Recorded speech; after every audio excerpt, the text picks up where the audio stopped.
Kumusta? Magandang umaga po sa ating lahat mga ka-farmers, mga ka-viewers. So sa umagang ito, ito na po no, ang ating update sa ating kamatis na Diamante Max F1, kung saan mga ka-farmers inulan tayo kahapon. So kahit hindi masyadong malakas ang ulan, ah, yan, malaking bagay na po no sa ating mga tanim. So ito na po mga ka-farmers ang kalagayan sa ating tanim.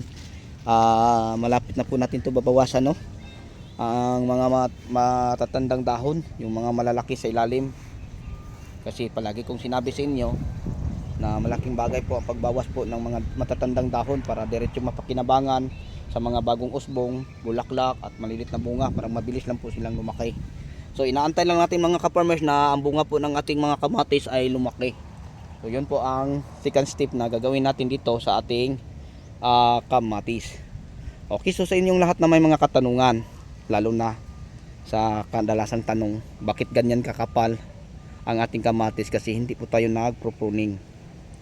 So lahat ng mga sanga kagaya nito mga ka-farmers, so sanga to, ayan, hindi natin tinatanggal kasi ito lang po ang puno. Ayan, may 5 bunga sa unang buwig, 5 din sa pangalawa, dito sa taas 5 din, 6. Ayan, magkasunod-sunod mga ka-farmers. So yan ang ating mapansin no, yung kondisyon. Kahit hindi medyo maganda ang tubo kasi mag-isang buwan na po mga ka-farmers no ang init. So ngayon lang, kahapon lang tayo ng hapon inulan ng punti no? Kahit tuyo pa, tuyo naman hindi naman nakaano, pero malaking bagay na yun mga ka-farmers kasi ulan yun yan. So napakabunga po ang ating kamatis. Kita natin mga ka-farmers hanggang sa ilalim So yun po no, ang may share ko sa inyo at may update sa ating kamatis. Okay, inaantay lang po natin din ang mga bunga. So kung meron na tayong makipansin na mga bunga mga ka-farmers na nasa mga 50 pataas na malalaki, yan, tatanggalin na natin to ang mga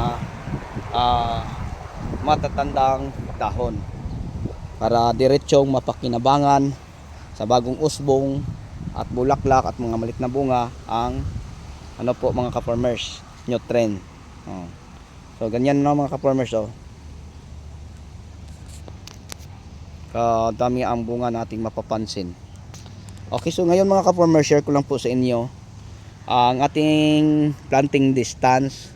Ang tama mga ka-farmers ay pwede gawin natin mga ka-farmers no, mga 6 feet ang ano niya. Pero yung atin nasa 2.5 meters. Kasi dati po ito ay taniman po ng ampalaya. So kita pa natin yung mga tie wire na nakapunta doon.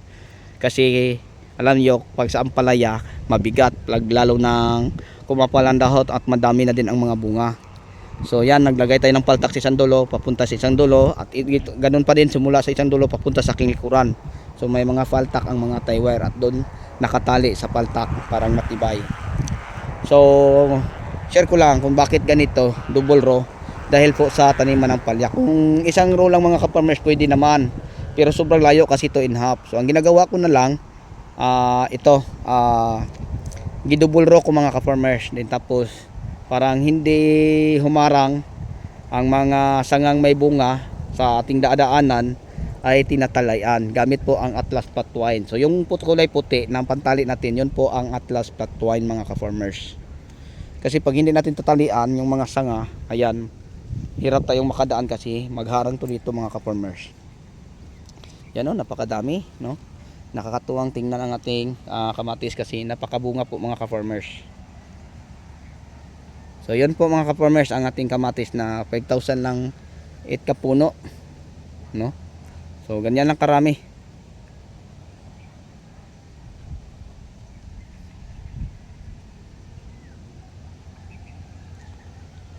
So bago pa lang natin to pinapadiligan ng fertilizer ng winner.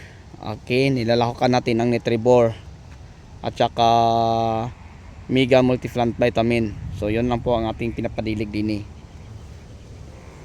Kasi mga ka-farmers, yun po ang aking na-experience na makakatulong din sa ating mga pananim sa mabilisang paglaki po ng mga bunga.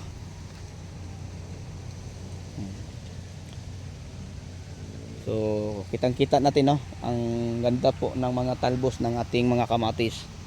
Kasi inuulan po sila.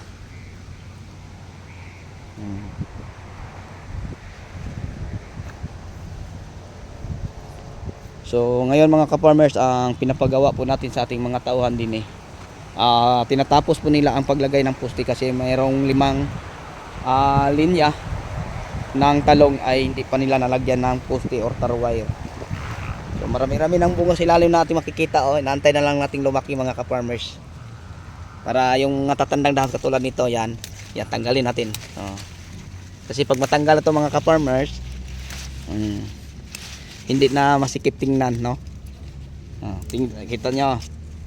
Yan. Pag malaki na ang mga bunga, yan, nakakatuwang tingnan. Ganyan mga ka-farmers ang gagawin namin din no? Pero inaantay lang lumaki ang mga bunga. Parang hindi masaktan o ma-stress. Kasi pag ganyan pa kaliit, nasa 42 days pa lang ngayon, masasaktan po sila o ma-stress, no? Ang mga nangyayari mga ka-farmers, yung mga bagong bulaklak ay malaglag. Tapos napakalangkas na pa naman ang hangin din So yun ang gagawin. So hindi tayo nag pruning. Ayan, ang mga bunga kita natin. Maliit pa lang kasi mga bago pang bunga. So yan ang gawin, Tapos kita-kita na natin ang puno. So ganyan lang pala mga ka-farmers, no, ang tanggal ng mga matatandang dahon sa kamatis. So sobrang kapal nila tingnan kasi double row pa, tapos hindi pa natin binabawasan ng mga dahon.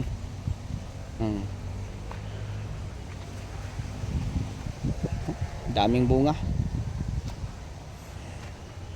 Nakakatanggal pagod mga ka-farmers, no, pag ganito ang ating tanim. Kahit hindi naman masyadong maraming bunga, pero nakakatanggal pagod mga ka-farmers dahil po sa kondisyon nila.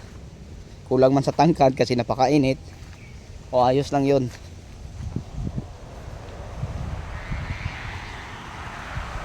Yan. So konti lang to, no, 5,000 lang. Baka ipagkaloob natin yung isang area natin, makapagtanim na tayo ng kamatis kahit man lang 1 hektarya o 2 ba. So yung ganyang kaluwang na tiniman mga ka-farmers, marami na pong mapipitas. Kahit araw-araw pa may harvest pwede. Yan, napakagandang tingnan mga ka-farmers.